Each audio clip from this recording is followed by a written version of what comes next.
ರಾಜ್ಯ ಸಚಿವ ಸಂಪುಟ ಸಭೆಯಲ್ಲಿ ಐತಿಹಾಸಿಕ ನಿರ್ಣಯ ಕೈಗೊಳ್ಳಲಾಗಿದೆ. 3 ದಶಕಗಳ ದಲಿತ ಒಳ ಮೀಸಲಾತಿಯ ಗೊಂದಲಕ್ಕೆ ರಾಜ್ಯ ಸರ್ಕಾರ ಇತಿಶ್ರೀ ಹಾಡಿದೆ.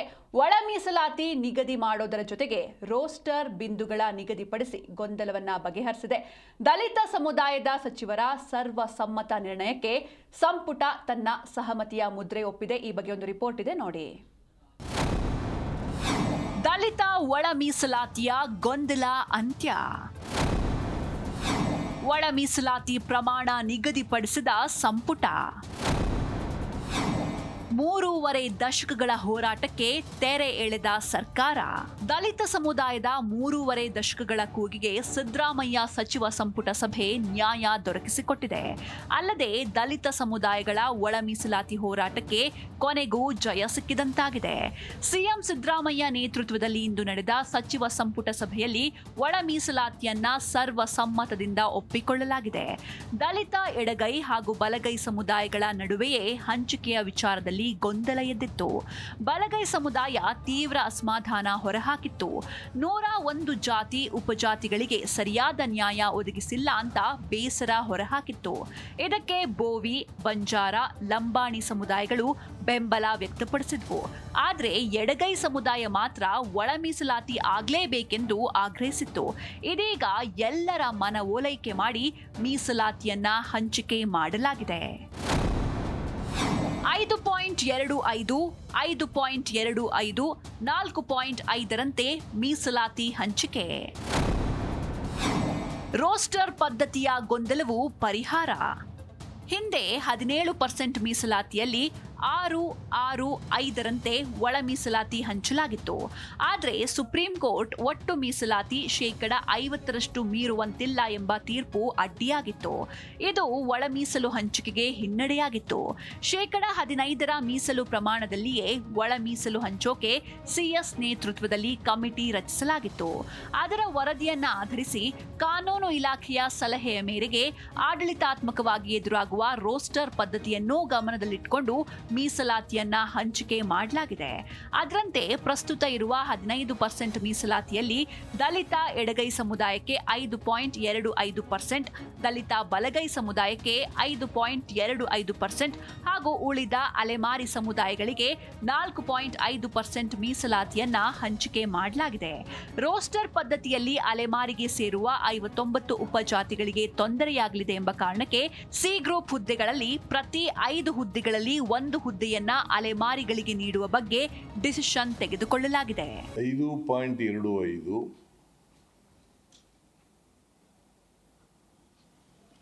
5.25,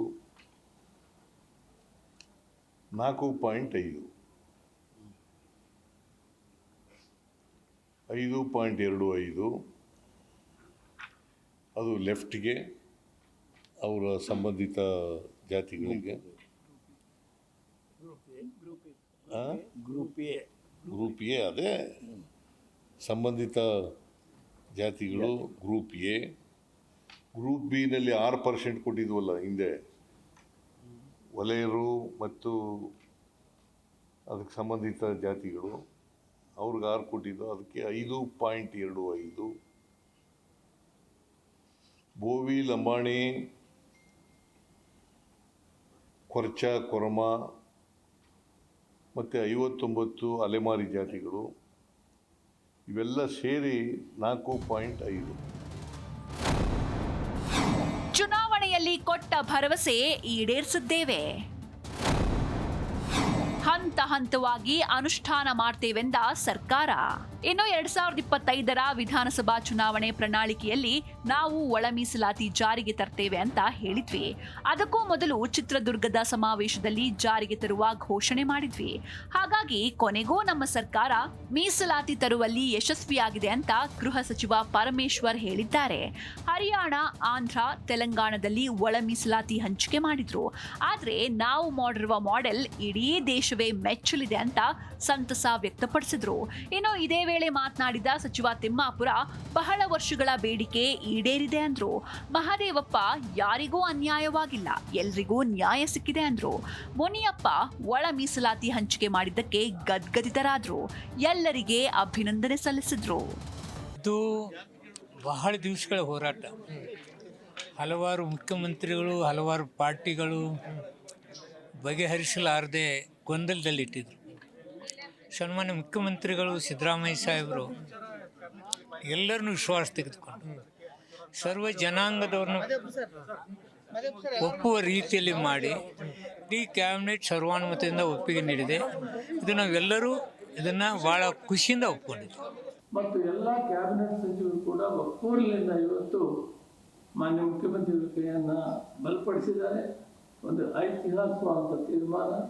40 ವರ್ಷಗಳ ಹೋರಾಟಕ್ಕೆ ಬಸವಣ್ಣವರ ಚಿಂತನೆ ನಿಜವಾಗಲೂ ಈ ದಿನ ಯಾರು ಶೋಷಿತರಿದ್ದರು 101 ಜಾತಿ ಅವರೆಲ್ಲರಿಗೂ ಕೂಡ ನ್ಯಾಯ ಸಿಕ್ಕುವಂಥ ಕೆಲಸವನ್ನು ಮಾನ್ಯ ಮುಖ್ಯಮಂತ್ರಿಗಳು ಮಾಡಿದ್ದಾರೆ. 2013ರ ಚುನಾವಣೆಯಲ್ಲಿ ಕೊಟ್ಟಂತ ಭರವಸೆಗಳು 165 158 ಭರವಸೆಗಳನ್ನು ಕೂಡ ಯಾರಾದರೂ ಒಬ್ಬ ಮುಖ್ಯಮಂತ್ರಿ, ಒಂದು ಪಕ್ಷ ಅನುಷ್ಠಾನ ಮಾಡಿದೆ ಅಂತ ಹೇಳಿದ್ರೆ ಅದು ಮಾನ್ಯ ಸಿದ್ದರಾಮಯ್ಯನವರು ಮುಖ್ಯಮಂತ್ರಿಗಳಾಗಿ 2013ರಿಂದ 2018ರವರೆಗೆ. ಅದೇ ಪ್ರಕಾರ 2023ಕ್ಕೆ ಇವತ್ತು ನಾವು ಪಕ್ಷ ಏನು ಭರವಸೆಗಳನ್ನು ಕೊಟ್ಟಿತ್ತು, ಹಂತ ಹಂತವಾಗಿ ಎಲ್ಲವನ್ನು ಕೂಡ ಇವತ್ತು ಅನುಷ್ಠಾನ ಮಾಡ್ತಕ್ಕಂಥ ರೀತಿಯಲ್ಲಿ ನಮ್ಮ ಸರ್ಕಾರ ನಡೀತಾ ಇದೆ. ಒಟ್ನಲ್ಲಿ ದಲಿತ ಒಳ ಮೀಸಲಾತಿಯ ಹಂಚಿಕೆ ಗೊಂದಲವನ್ನ ಬಗೆಹರಿಸುವಲ್ಲಿ ಸಿದ್ದರಾಮಯ್ಯ ನೇತೃತ್ವದ ಸರ್ಕಾರ ಸಕ್ಸಸ್ ಆಗಿದೆ. ದಲಿತ ಸಮುದಾಯದ ಎಲ್ಲಾ ನಾಯಕರ ಮನವೊಲಿಸುವ ಮೂಲಕ ಗೊಂದಲ ಬಗೆಹರಿಸಿದ್ದಾರೆ.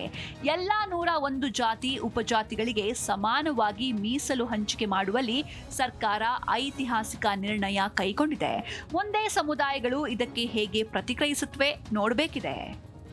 Rajappa Suttur, political bureau, Zee Kannada news.